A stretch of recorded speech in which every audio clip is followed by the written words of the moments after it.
Hi friends, ഇതാ ഈ ഗേറ്റിനടുത്തൂടെ പുൽച്ചാടിയെ പോലെ തുള്ളി തുള്ളി വരുന്നതാണ് എൻ്റെ ബെസ്റ്റ് ഫ്രണ്ട് ബിനുശ്രീ.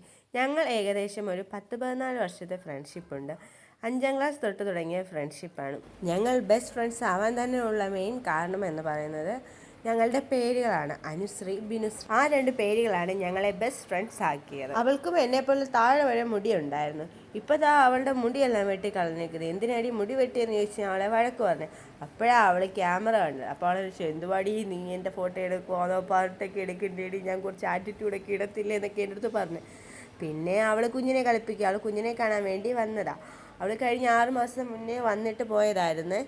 ഇപ്പം അവൾക്ക് MBAയുടെ എക്സാമിന് വേണ്ടി അവൾ നാട്ടിലേക്ക് വന്നേ. അവൾ ഗൾഫിലാണ് വർക്ക് ചെയ്യുന്നത്. അപ്പോൾ അവളെടി ഓഫ് ചെയ്യടി. അവളാണെങ്കിൽ കുഞ്ഞിനെ കാണാനും കുഞ്ഞിനെ കളിപ്പിക്കാൻ വേണ്ടി മാത്രം വന്നേ. പിന്നെ അവൾ കുറേ നേരം കുഞ്ഞിനെ കളിപ്പിച്ചു. ജാനിയാണേ ഇവളെ എവിടെയോ കണ്ടിട്ടുണ്ടല്ലോ, ഇരിക്കണോ വേണ്ടായോ എന്നുള്ള രീതിയിൽ ജാനി ഇരിക്കുക. പിന്നെ ജാനി എടുത്ത അമ്മയും അമ്മൂമ്മയൊക്കെ ചോദിക്കുന്നുണ്ട്, ആരാ മോനെ അത്, ആരാ, അമ്മയുടെ ബെസ്റ്റ് ഫ്രണ്ടാന്നൊക്കെ. ബിനു അപ്പോൾ പറയുന്നുണ്ട്, ഞാൻ അമ്മയുടെ ബെസ്റ്റ് ഫ്രണ്ടാണ് കേട്ടോ, മോക്ക് എന്നെ അറിയാവോ എന്നൊക്കെ ചോദിച്ചു. പിന്നെ അകത്ത് കയറി അവൾ ചായയൊക്കെ കുടിച്ചു. ജാനിയാണെങ്കിൽ അവളുടെ മടിയിൽ നിന്ന് മാറുന്നില്ല. ബിനു ആണെങ്കിൽ പണ്ടത്തെ പോലെ തന്നെ ഒരു മാറ്റവും ഇല്ല. കുഞ്ഞിനെ വഴക്കുണ്ടാക്കുന്നു, കുഞ്ഞിനെ കളിപ്പിക്കുന്നു, എടുക്കുന്നു. ജാനിയാണ് ഇവളെന്തൊക്കെയായി കാണിക്കുന്നത്, ഇവളെന്തോ പറയുന്നത്, എന്നെ ആരെങ്കിലും ഒന്ന് രക്ഷപ്പെടുത്തുക എന്നുള്ള ഭാവത്തിൽ ജാനി ഇരിക്കുക. പിന്നെ ഞങ്ങൾ ചായ കുടിച്ച് വെളിയിൽ വന്ന് കുറേ നേരം. ബിനുവാണെങ്കിൽ ദുബായി തള്ളുക. ബിനുവാണെങ്കിൽ ഭയങ്കര തള്ള, ദുബായിൽ അങ്ങനെ അടി ഇങ്ങനെ അടി. അവസരം ഞാൻ അവിടുത്തെ നീ എന്നെ ഒന്ന് കൊണ്ടുപോകണം, ഞാൻ പാസ്പോർട്ടൊക്കെ എടുക്കാം, നീ എന്നെ ഒന്ന് കൊണ്ടുപോകണം, എന്നെ അവിടേക്ക് ഒന്ന് കാണിക്കണേ എന്നൊക്കെ ഞാൻ അവിടുത്തെ ഞാൻ ബിനു പറഞ്ഞേക്കുന്നത്, ബിനു ഒന്ന് അവിടെ സെറ്റ് ആയിക്കോട്ടെ, എന്നെയും കുഞ്ഞിനെയും അവിടെ കൊണ്ടുപോകുന്നുണ്ട്, കാണിക്കുന്നുണ്ട്, നീ എന്തായാലും പാസ്പോർട്ട് എടുത്ത് വെക്കുക എന്നാ പറഞ്ഞേക്കുന്നത്. ജാനിയാന്ന് അവൾ വെട്ടിക്കളഞ്ഞ് അവിടെ മുടിയിട്ട് പിടിച്ച് വലിക്കുക.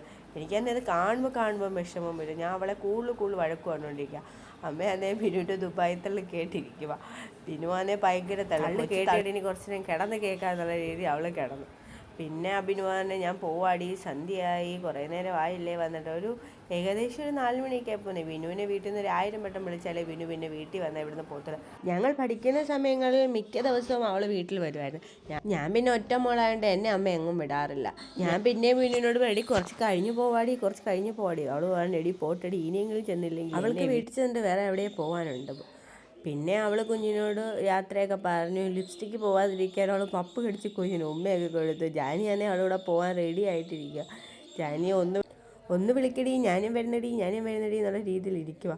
പിന്നെ ബിനു കുറേ നേരം വീണ്ടും കുഞ്ഞിനോട് തള്ളി, വരുന്നോ അമ്മച്ചി പിന്നെ വരുമ്പോൾ കൊണ്ടുപോകാൻ, ടാറ്റയൊക്കെ പറഞ്ഞിട്ട് പോയി. ഞാൻ പിന്നെ പറഞ്ഞു, ബിനു എനിക്കൂടി ടാറ്റ എന്നിട്ട് പൊടി, ടാറ്റയൊക്കെ തന്നു. പിന്നെ എനിക്ക് വീണ്ടും അവൾ ചെടിയാണൊന്ന് ഓഫാക്കടി, ഞാനൊന്ന് ജീവിച്ച് പൊക്കോട്ടടി എന്നൊക്കെ പറഞ്ഞു.